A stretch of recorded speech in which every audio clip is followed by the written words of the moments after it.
Balancez vos ondes positives. Positives.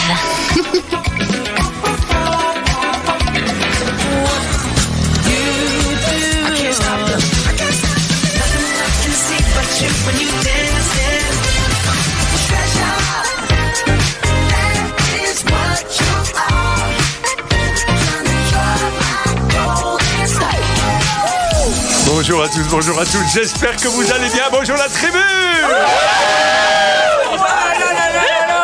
Je n'ai plus d'oreilles, je n'ai plus d'oreilles. Allô, quelqu'un me parle, C'est trash. Non, il n'y a personne qui parle. Est-ce que quelqu'un sait guérir les acouphènes? Oh purée. Bon, écoutez, j'entends que vous allez bien et je suis très très heureux. Très très heureux parce qu'aujourd'hui, pour balancer vos ondes positives, il y a une petite nouveauté. Et oui, parce que nous croyions que c'était la 12e, et effectivement, ça va être la 12e. Et on croyait qu'il n'y en aurait plus après et que les vacances arrivent. Eh bien non, mesdames, messieurs, parce que qu'est-ce qui va se passer aujourd'hui? Nous allons faire une 12e émission plus courte, d'une demi-heure environ.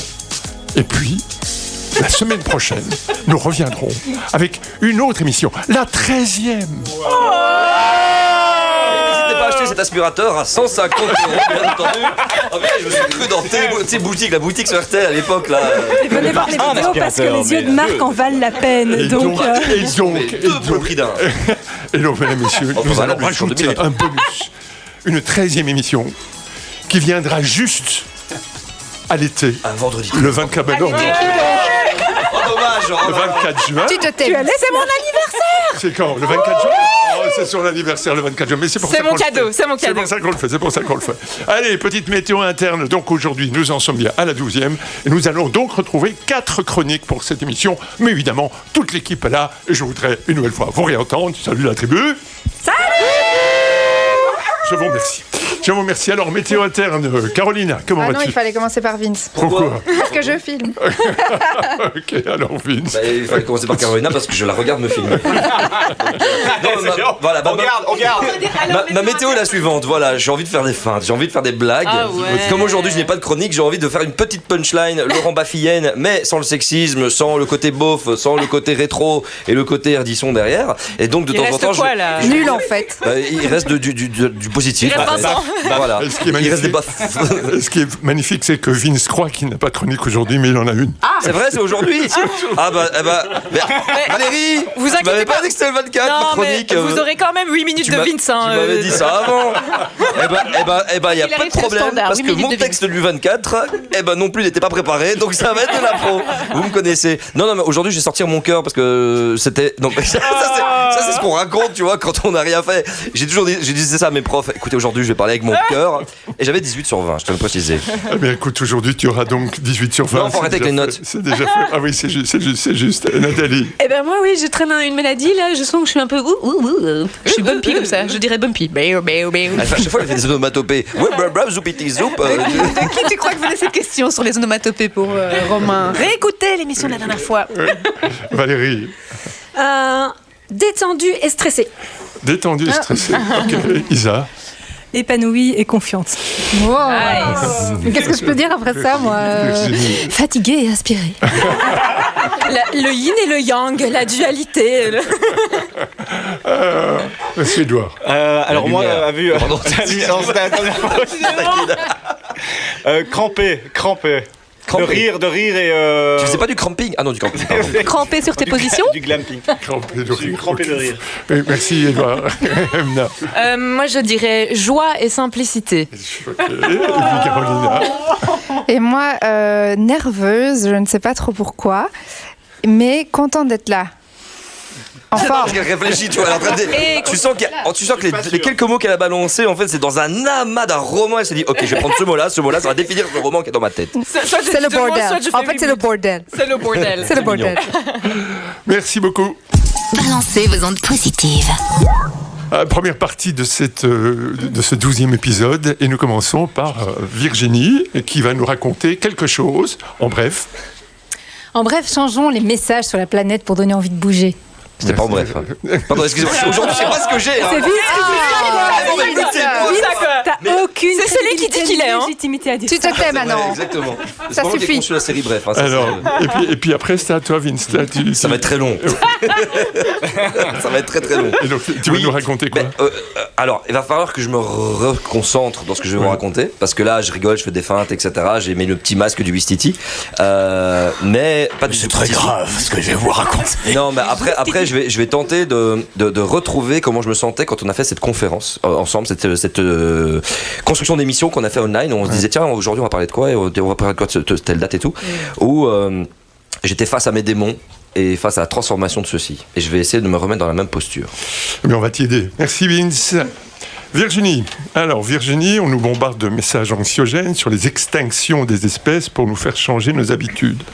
Mais y a-t-il un autre moyen pour nous pousser à l'action? Mais c'est ce que je pense. Moi, je ne sais pas ce que vous en pensez, les amis, on en parlera après. Mais effectivement, depuis des décennies, on nous bombarde d'infos catastrophistes, accompagnées de chiffres, de statistiques, de prévisions, de scénarios, tous plus flippants les uns que les autres. Et force est de constater que les choses ne bougent pas assez vite en tout cas. Et pourtant, si on appliquait le principe de précaution, si on était des êtres rationnels, on devrait réagir avec toutes ces infos amassées depuis si longtemps. Notre sens moral aussi pourrait nous mettre en action. Eh bien non, il faut croire qu'on trouve tout ça révoltant, mais ce n'est pas suffisant, ce n'est pas une motivation en soi pour changer. C'est quand même très très interpellant, c'est quand même difficile à comprendre. Alors, les messages catastrophistes qui sont destinés à effrayer les gens pour les faire réagir ont plutôt comme impact de les désensibiliser ou en tout cas de les rendre apathiques. Paralysés, voilà, j'ai cherché mon mot, merci Caro.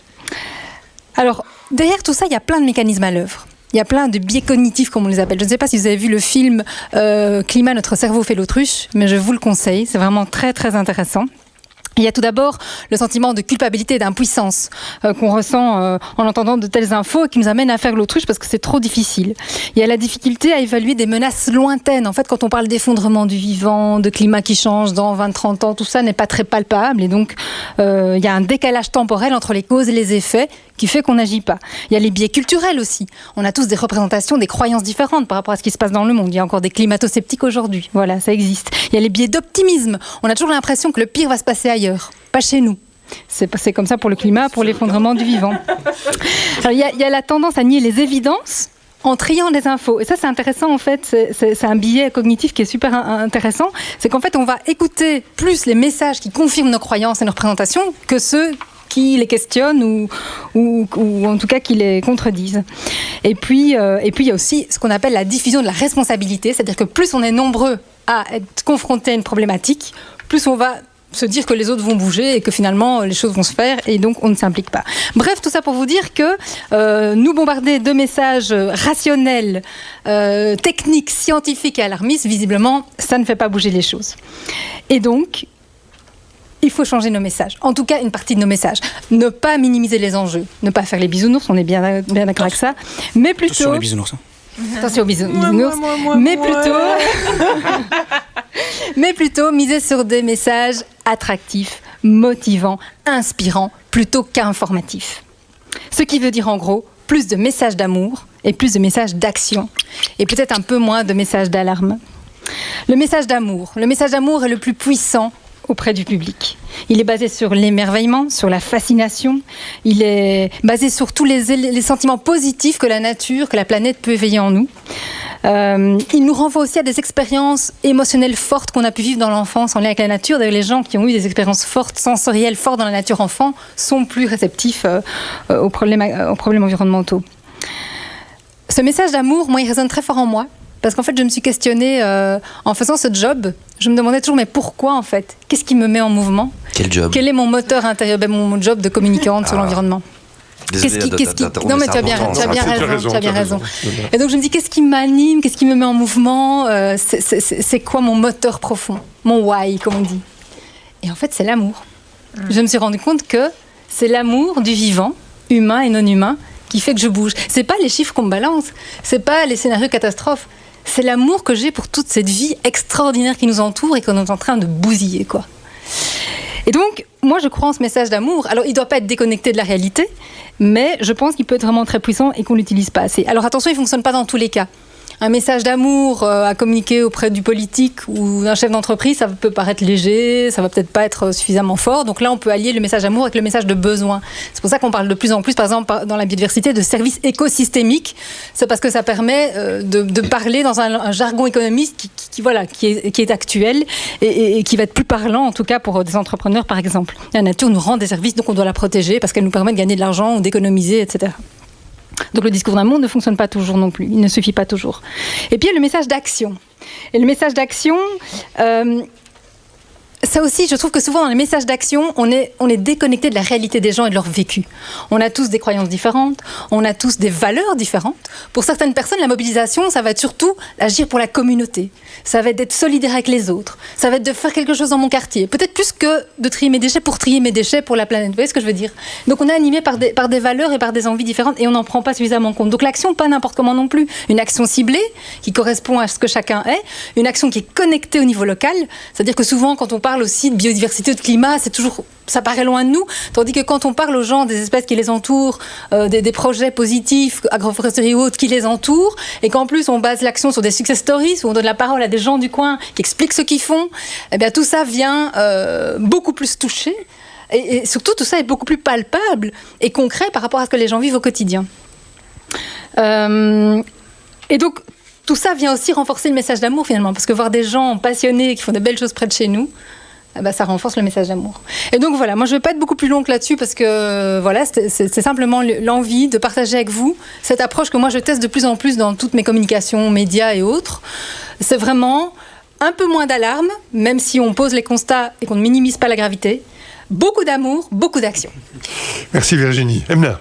Oui, merci Virginie. Je voudrais confirmer et ajouter quelque chose par rapport à notre job à toutes les deux qui sont des communicantes. En général, pour ma part, en tant que coach en prise de parole en public, ce que je recommande toujours aux gens qui prennent la parole et qui veulent donc faire passer un message, c'est 2 choses que tu as mentionnées et sur lesquelles je voudrais appuyer. La première, c'est la passion. La passion, c'est l'amour. Je veux dire, il faut être passionné par son sujet, aimer son sujet. Sans ça, c'est difficile d'être convaincant, en fait. Donc ça, c'est une chose. Et la deuxième, c'est cet équilibre entre le partage d'informations émotionnel et rationnel. Parce qu'effectivement, si on vient avec juste trop de l'émotionnel, c'est-à-dire, entre guillemets, bisounours, oui, ça va peut-être pas toucher la personne qui, elle a besoin de logique, de rationnel, de chiffres, de faits. Mais inversement, si on balance à monsieur, madame, tout le monde des chiffres et des faits, c'est barbant, surtout si c'est négatif en plus. Donc toujours bien avoir cet équilibre, et c'est vraiment une recommandation à toute personne qui veut prendre la parole à l'écrit, à l'oral, qui veut faire passer un message et faire en sorte que les choses changent.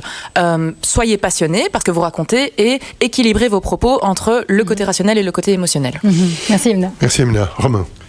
Je trouve que c'est presque la dernière émission, mais on avait commencé, je crois, la première émission aussi sur cette idée de comment changer le narratif, comment raconter les choses différemment. Donc je trouve que ça fait une belle boucle, et c'est un peu ce qui nous réunit ici. Et moi, je suis parfaitement d'accord avec toi. Ce que j'essaie de faire, c'est avec mon média What Now, c'est aussi de raconter toute l'histoire. Et donc, comme tu disais, il ne faut pas cacher les enjeux, il ne faut pas cacher le négatif. On doit en parler, mais il y a souvent dans les médias une partie qui est cachée.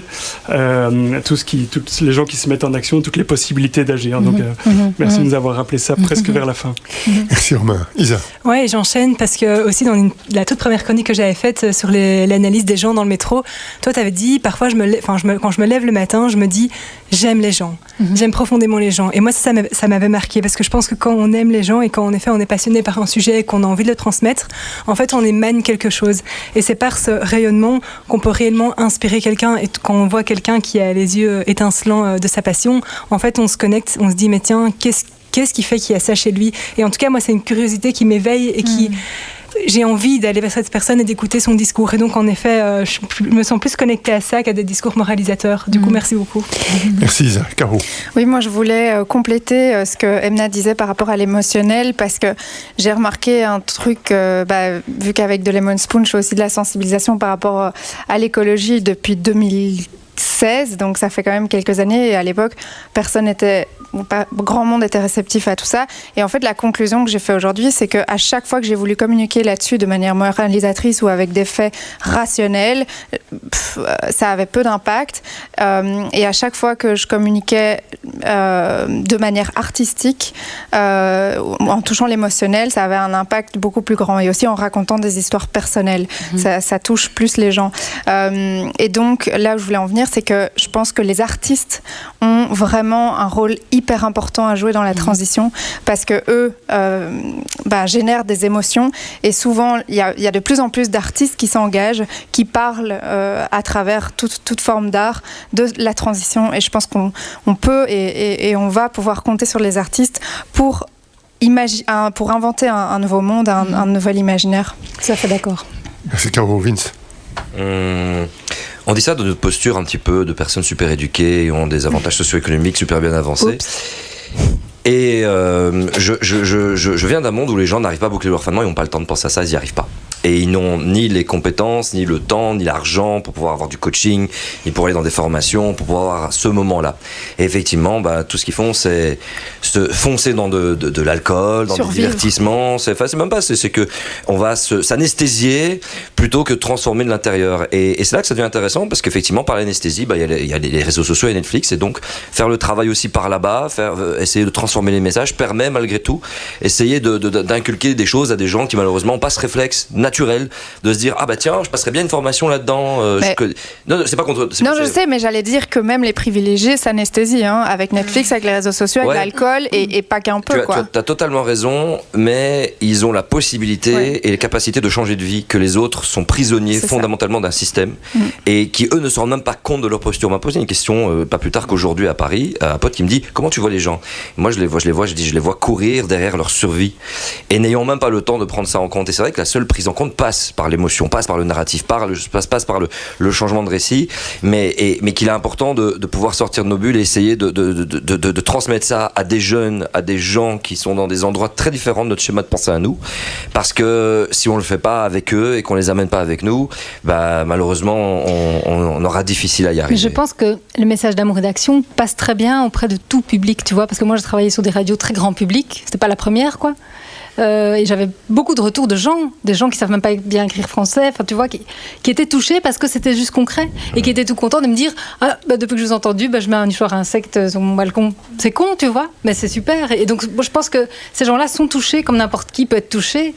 Et si tu es dans l'action à leur proposer des trucs simples, à portée de main accessibles dans leur quotidien, en tenant compte de leur réalité, c'est ça que je disais, de là où ils sont eux, tu vois. Je pense que ça peut être mobilisateur même chez ces publics-là. C'est super intéressant parce que ça me fait penser à une symphonie. Une musique un peu à la Vivaldi qui au début est très douce, langoureuse, qui passe certaines émotions, qui à un moment donné devient un peu plus sévère, beaucoup plus dure. Ça nous amène à des requiems de Mozart très ténébreuses et puis finalement vers une fin douce et paisible, différents types de formes de communication. Et que c'est cette majestuosité, parce qu'attention, le discours alarmiste il paralyse, mais il sort des gens et il leur permet de sortir de leurs conditions et de s'éveiller. C'est la symphonie, c'est de tout absolument en fonction de chaque personne. Merci Vince. Nat.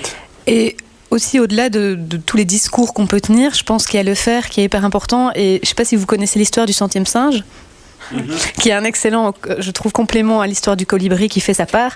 Le centième singe, c'est en fait sur une île qui a été observée pendant une trentaine d'années par des scientifiques. Il y avait des singes qui mangeaient des patates douces et ils mangeaient les patates douces sales. Jusqu'au jour où il y a une petite guenon, encore bébé, qui a décidé de laver sa patate douce. Elle l'a lavée dans la rivière, elle s'est rendue compte que c'était bien meilleur quand il n'y avait pas de terre. Elle a montré ça à sa maman. Et donc, il y a eu une espèce de contagion. Il y a quelques guenons et des bébés guenons qui ont commencé à le faire, mais c'était relativement anecdotique. Jusqu'à un moment où tout d'un coup, et là, ils ne savent pas le nombre exact, mais on dit souvent que on peut imaginer qu'il y avait 99 singes qui le faisaient, et puis tout d'un coup, il y a eu un centième singe qui s'est mis à faire la même chose. Et là, du jour au lendemain, toute la colonie des singes s'est mis à faire le truc positif qui changeait. Et le plus dingue, c'est que ça c'était sur une île et que par osmose, on ne sait pas trop comment, sur d'autres îles où il y avait des colonies de singes, ils se sont mis à laver les patates. Et donc, moi, je trouve aussi qu'au-delà du dire, au-delà du transmettre, il y a aussi le faire et de dire, je fais ma part Et en fait, je propose quelque chose qui peut être inspirant, et il y a peut-être une personne par-ci, une personne par-là, et à un moment, ça va basculer. Le centième singe va basculer, et on ira vers autre chose. Merci Nat. Val, pour terminer. Alors, je vais juste faire ma petite part d'action de transmission. Il y a quelques semaines, j'ai fait la fresque des nouveaux récits. Je sais qu'on parle beaucoup de fresques et de fresqueurs et qu'il y en a qui commencent à souper les fresques. Ceci étant, c'est simple, facile à comprendre, accessible à tous et gratuit les 3/4 du temps. Donc, c'est une participation libre et consciente. Et donc, il suffit de contacter une de ces personnes-là. Corporate Régénération a des jeunes qui le font. Et ça permet d'écrire des nouvelles histoires qu'on s'approprie nous-mêmes. Chouette. Explique peut-être juste ce qu'est une participation libre et consciente. Alors, une participation libre et consciente, c'est qu'on met chacun, en fonction de nos moyens et de nos capacités, l'argent qu'on peut mettre pour valoriser le travail du fresqueur. Et on peut même ne rien mettre. Et on peut ne rien mettre. Oui. Donc ça permet effectivement d'ajuster. Et donc la fresque des nouveaux récits, c'est comment est-ce qu'on raconte d'une nouvelle manière. On a dit souvent que les médias aujourd'hui noircissaient le tableau parce qu'il n'y avait que des éléments, beaucoup d'éléments négatifs qui étaient évoqués, partagés. Et ici, comment est-ce qu'on raconte les histoires de manière différente? C'est ce que vous évoquez, avec de l'amour et avec de la passion notamment. Et comme je suis convaincue que c'est les entrepreneurs qui feront changer le monde, si vous êtes entrepreneur, c'est une très bonne activité de team building qui vous coûtera pas cher.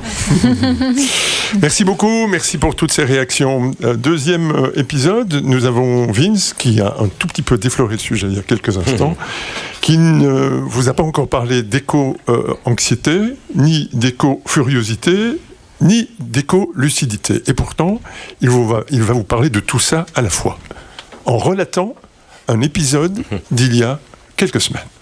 Ouais, vous savez, j'ai une chaîne YouTube qui s'appelle Limite, un podcast aussi où on parle des limites planétaires, on essaie de rendre accessibles des données complexes.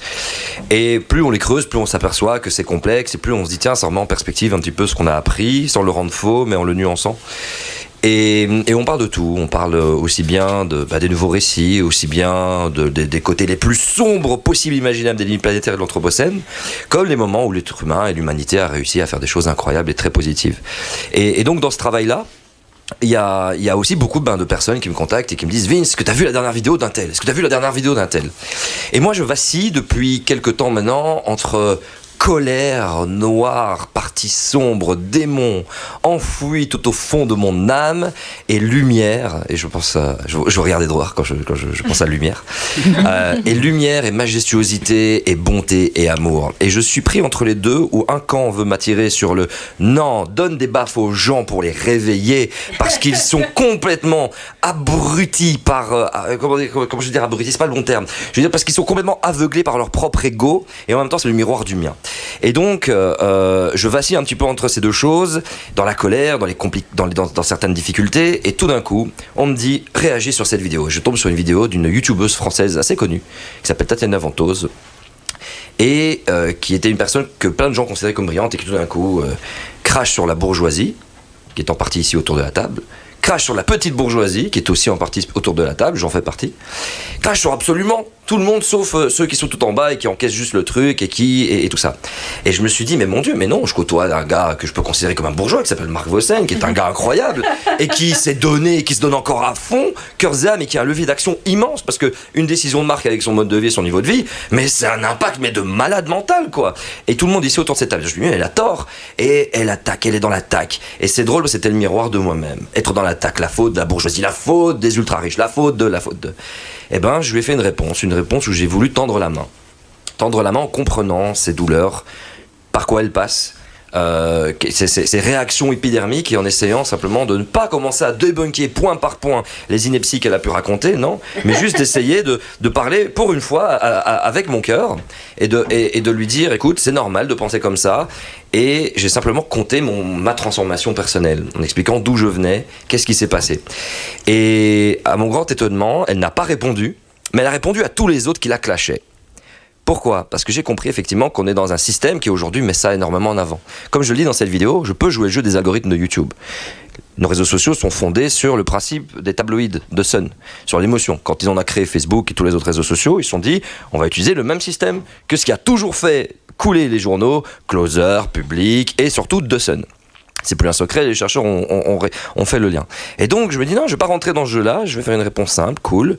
Bah, ma vidéo est une des moins vues, même des gens pas connus sur YouTube qui ont fait une vidéo clash, rentre dedans, ouais, t'as dit des conneries, à tel moment t'as dit une connerie, il y a même un pauvre femme, mais t'es complètement folle, à un moment tu dis ça. Et je voulais pas rentrer là-dedans, et à ce moment-là, je me suis dit, bon, mon message n'a pas été perçu, mais je crois qu'il a été compris, parce que Tatiana ne m'a pas répondu. Tatiana a répondu à tout le monde, par l'invective, par l'attaque, par l'insulte, par des termes fils de puterie. Excusez-moi, c'est le terme qui a été utilisé concernant un ami à moi qui s'appelle Thomas Wagner, qui a le blog Bon Pote. Et je me suis dit, waouh! Mais non, elle n'a pas fait mention à moi. C'est que le message l'a touché. C'est-à-dire qu'elle a compris, effectivement, en ayant certainement vu cette vidéo, qu'au final, tiens, lui, je ne vais pas l'attaquer parce qu'en fait, il m'a parlé différemment que les autres. Et que je pense qu'il faudra peut-être attendre quelques temps, mais qu'un jour viendra où on se croisera. Et qu'elle sera prête à ce que nous ayons un échange et qu'à ce que nous discutions et grandissions ensemble. Et à ce moment-là, cette lutte contre moi-même, parce que j'étais à 2 doigts, je vous jure, de la défoncer et de la clasher, je me suis dit non, écoute, cet apprentissage que j'ai pu avoir avec des gens comme toi, Marc, au cours de ma vie, avec les gens ici autour de cette table, cet apprentissage que j'ai eu dans cette émission même, que j'ai eu avec des autochtones d'Amazonie de manière assez incroyable et très intense, et ce message que j'ai encore avec un ami qui s'appelle Marc Lemaire, avec qui nous avons de très belles discussions et que je salue, parce que c'est notre travail commun, et effectivement, ça paye, on se sent bien, on se sent mieux. Et merci parce qu'en fait c'est un apprentissage, cette vidéo a été un exutoire, un apprentissage une nouvelle fois. Et je sais qu'ici autour de cette table vous me sentez parfois dans un yin, dans une masculinité extrêmement présente. C'est le yang, c'est l'inverse. Parti sombre. Bienvenue dans le yin. T'inquiète, ma chronique arrive, tu vas comprendre. Super. Mais tout comme, au final, je ne vais pas non plus trop m'auto-juger, mais plutôt me dire que merci, j'ai l'impression d'apprendre et de grandir. Et ça fait du bien, moi n'ayant pas appris à dire je t'aime, de pouvoir vous dire je vous aime et je t'aime Tatiana Ventose et toutes les personnes qui pensent que les limites planétaires n'existent pas. Je vous aime, voilà. Bravo. Ouais, moi je pense qu'on peut l'applaudir. Ouais. Marc était pour beaucoup dans le déclenchement quand je travaillais sur Énergie. Il ne le sait pas, mais voilà, j'étais pas encore sensibilisé. Mais le fait d'avoir enfin, pour la première fois de ma carrière radio, un patron, je salue les patrons des autres radios, qui enfin regardait l'humain et regardait plus la mandarine ou l'orange, appeler doucement d'où prendre les graines et les enfoncer dans la terre pour faire un oranger fabuleux et majestueux, plutôt que ceux qui t'écrasent pour prendre le dernier jus, puis cette pelure elle ne sert plus à rien, on la jette à la poubelle. Merci Marc, parce que ça m'a permis de reprendre confiance aux entreprises, à l'humanité, tout ça. Merci beaucoup. Il n'y a pas que toi, mais il y a toi. Merci Virginie. Mais je voulais juste réagir sur la colère. Je pense qu'on a aussi le droit parfois d'être en colère, parce que voilà, parce que on est tous des personnes ici très touchées par ce qui se passe, et il y a des jours où c'est juste invivable en fait, et où on a envie de tout péter, et je trouve ça tellement humain aussi, et donc on peut aussi s'autoriser des moments de grande colère, de grande révolte. Et je trouve ça très sain, et voilà. Voilà. Oui, Edouard. Un petit peu là-dedans, puisqu'on est des êtres émotionnels et que je pense que c'est une partie essentielle de notre existence, et que tu en parlais tout à l'heure, les médias préfèrent aller jouer sur aussi de l'émotionnel, de peur, etc., pour tirer, je pense, le trait et vendre des journaux comme The Sun, où malheureusement aujourd'hui il y a beaucoup de presse qui se vendent de cette manière-là. Et alors à l'époque, pour évacuer la colère, j'avais fait là un stage de 2 jours sur la libération émotionnelle, et j'ai pu toucher à ma colère. C'est une énergie insurmontable presque, en tout cas je la croyais, je l'ai tellement enfouie à l'intérieur de moi par rapport à tout ce que j'ai vécu, comme tout le monde, que j'avais jamais accès, mais il y a eu un cadre.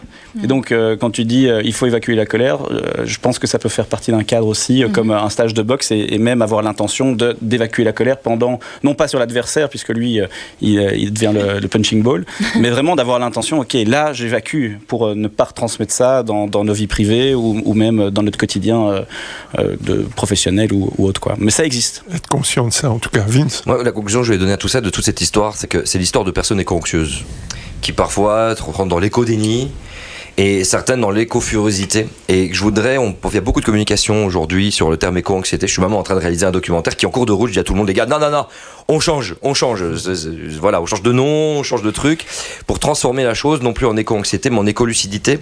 Parce qu'en fait, c'est simplement que nous sommes lucides sur un monde et un système économique qui ne l'est pas. Et sur des humains qui ont été domestiqués par eux-mêmes et qui ne sont plus humains. Et que l'idée, en fait, c'est simplement de dire, les gars, on s'est éveillés à tout ça, et que ça ne sert... Oui, la colère est nécessaire à des moments, mais surtout, ça reste une symphonie, mais que surtout, le fait d'être ouvert et lucide permet en fait de changer l'adversité. Quand on n'est plus anxieux, on subit, non, c'est bon, on est ouvert, on écarte les bras, on est lucide, on voit. Et le fait de voir va nous permettre tous ensemble d'œuvrer dans le bon sens, écolucidité. Et on pourra faire une écolution. Très joli. Joli. Moi, j'aime bien les chroniques que l'on fait et que vous faites et que vous présentez. Ici, je trouve qu'on a touché quelque chose de très fort et on avait éprouvé en conférence de rédaction il y a quelques semaines. On s'est rendu compte qu'il y a quelque chose qui s'était passé dans cette conférence de rédaction. Et ce mot amour qu'on prononce aujourd'hui de manière très lucide, en parlant de colère, sans être nécessairement bisounours, puisque c'est aujourd'hui encore considéré comme étant négatif, mais en parlant vraiment d'amour profond, ancré, avec tout ce que ça touche comme conscience, et comme colère, et comme courage, et comme volonté, pour pouvoir effectivement nous emmener plus loin. Et c'est la raison pour laquelle on se trouve autour de cette table, autour de ces micros, dans ce studio, c'est pour faire ça.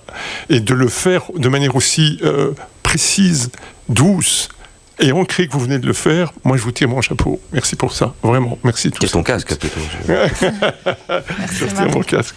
Merci à vous. Mais merci Marc de nous permettre tout ça. C'est magnifique. Balancez vos ondes positives. Positives. Deuxième partie de cette 12e émission, je vous rappelle, nous en avons une 13e la semaine prochaine, le 24 juin, pour clôturer la saison. Et cette deuxième partie, c'est Valérie. Valérie qui, ces dernières semaines, n'ont pas été très très simples pour toi. Et oui, il faut que je vous dise, vous le savez ici autour de la table, mais ceux et celles qui nous écoutent ne le savent pas toujours. On appelle Valérie Tataval.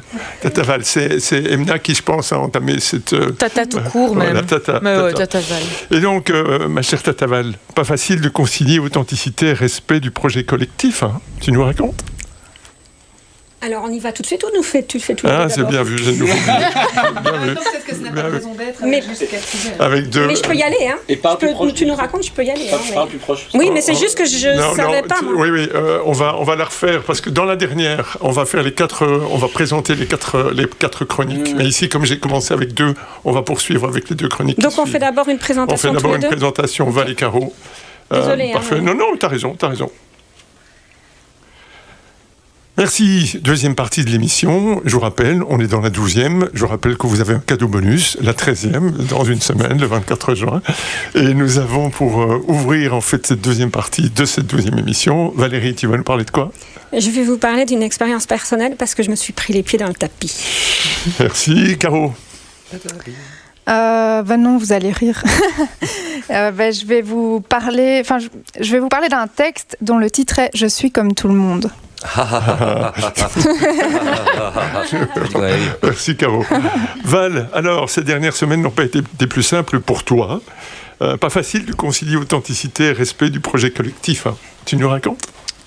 Oui, je vais vous raconter. Alors, et en effet, ça n'a pas été facile. Je me suis pris les pieds dans le tapis. Je viens de vivre 15 jours, 3 semaines au travers desquels j'ai vacillé comme jamais. Je viens de vivre une fois de plus et en une seule fois toutes les leçons de ces chroniques que je vous balance maintenant depuis une saison. Rappelez-vous, j'ai parlé d'être à l'écoute de soi, d'oser sa personnalité dans une équipe, de ce fameux syndrome qui nous titille dans notre légitimité, d'être le grain de sable, celle ou celui qui est différent des autres, de la difficulté de conjuguer le « et » et non le « ou », de la recherche de l'égalité, de l'équilibre ou de la concorde, et là, en 15 jours, la claque, enfin, l'expérience. Le point de départ, nous sommes en émission. L'une d'entre nous ne se sent pas bien, je la vois sortir et je sens que je dois y aller, sortir, quitter le micro, voir comment elle va, être sûre qu'elle est en sécurité. Je ne me pose pas la question de savoir si c'est juste ou pas de quitter le studio, le micro, vous. Je vais là où mon cœur me porte. Je parle avec elle, elle me rassure, ça dure 10 minutes, et puis je reviens, j'interviens, l'émission se termine. Post-émission, nous avons notre débrief. Et là, un feedback. Et quel feedback ?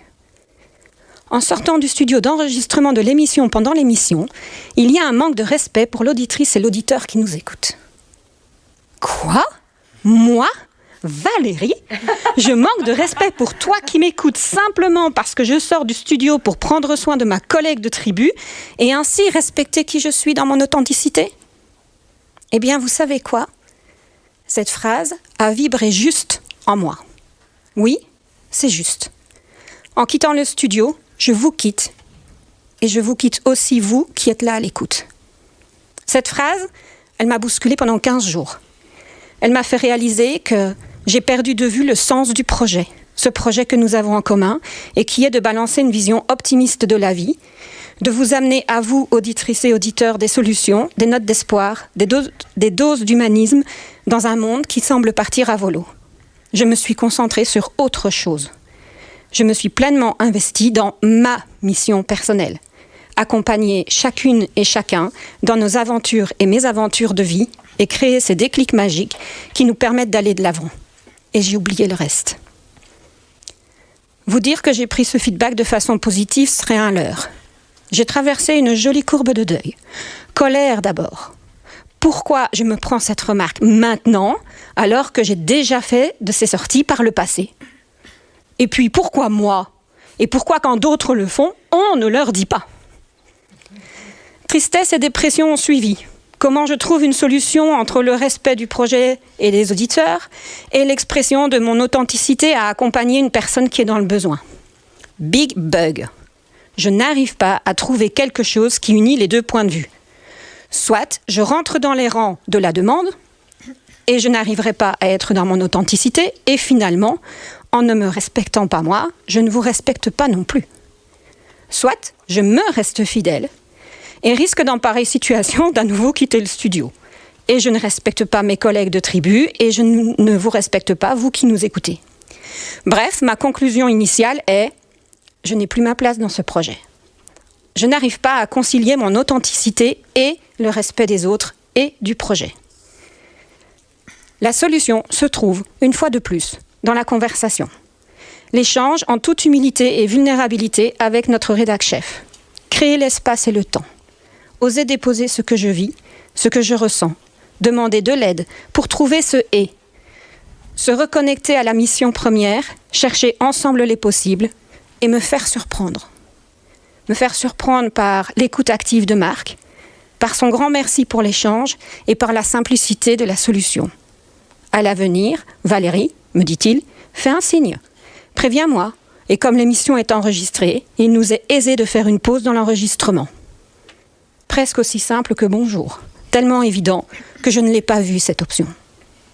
Et au travers de notre conversation, réaliser que l'expérience nous fait toutes et tous grandir, réaliser que cette expérience vient me rappeler que je suis légitime d'être à l'écoute de moi, d'oser ma personnalité dans une équipe, d'être le grain de sable dans les rouages, de la difficulté de conjuguer le « et », d'aller à la rencontre de l'autre, en amour, nous permettant la concorde.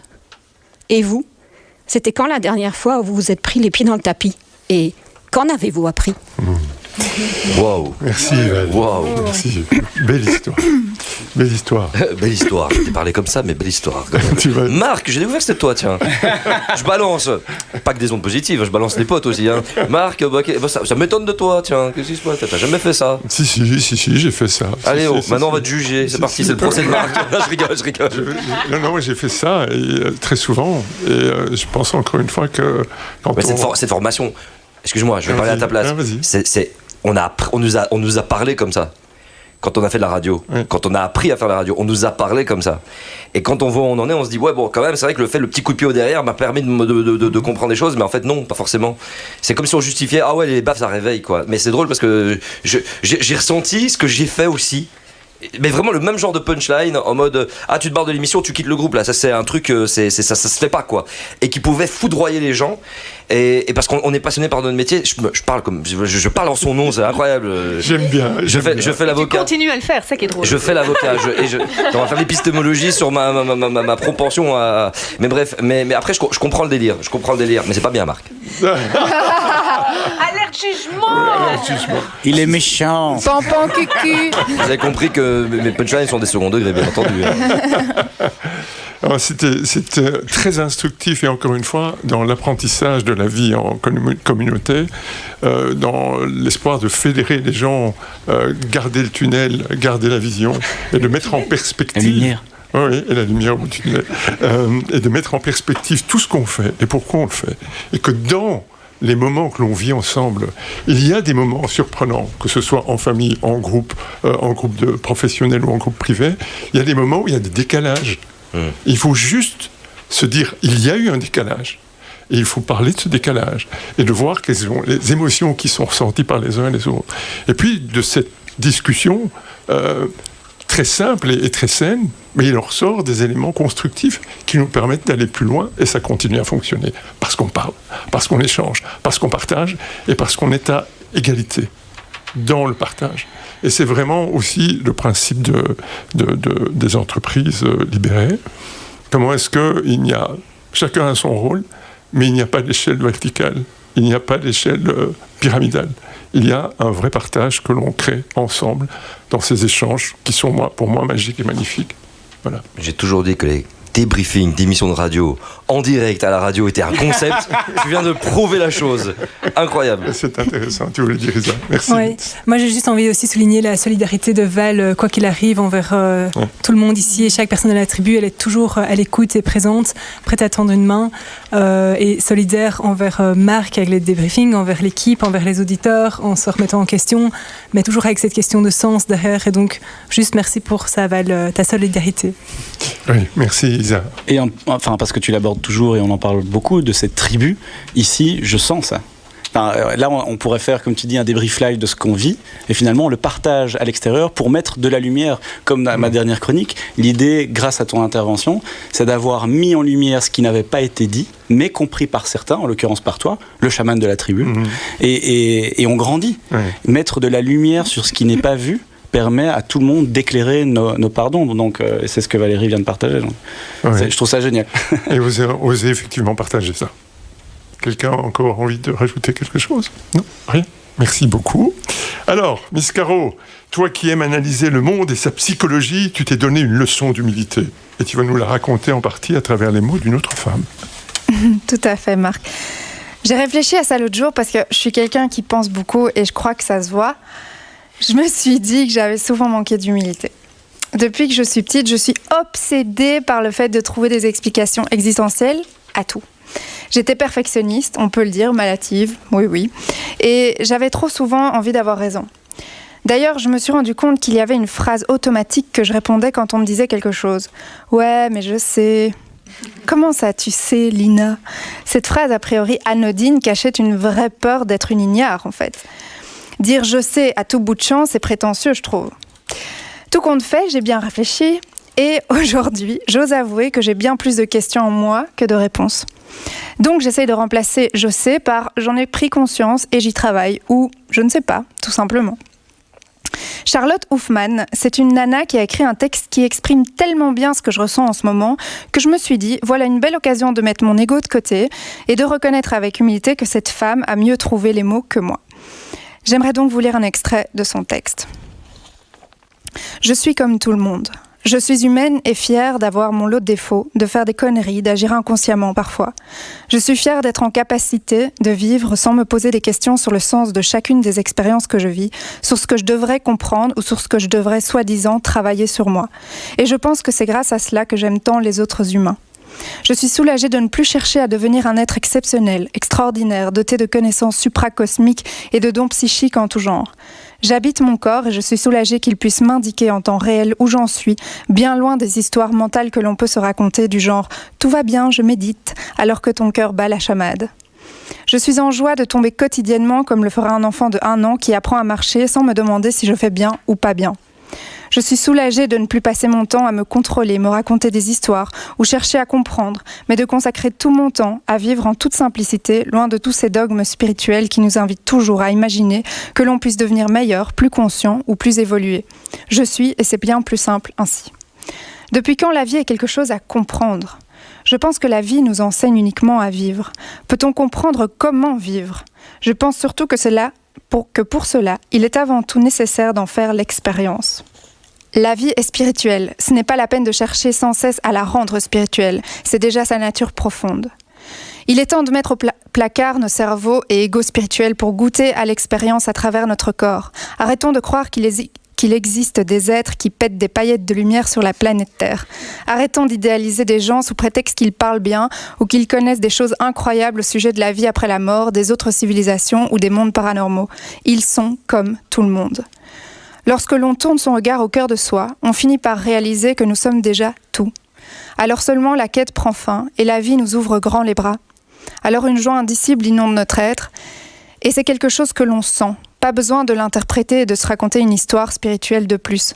Cela se voit et cela se communique sans même avoir besoin d'en parler. Et quelle joie supplémentaire de vivre sa vie comme tout le monde et en étant personne finalement.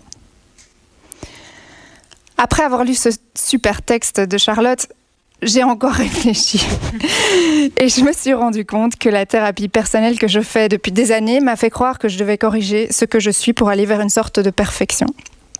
La perfection, c'est illusoire, bien sûr. Et qu'est-ce que c'est boring, en fait ? Finalement, je préfère le charme des choses pas trop lisses. Même si les années de thérapie m'ont bien servi à comprendre ma carapace caractérielle, c'est un terme utilisé par William Reich pour désigner les névroses, je ne suis plus partisante aujourd'hui de ce qui est purement développement personnel, ce mot qui veut tout et rien dire, à mon sens.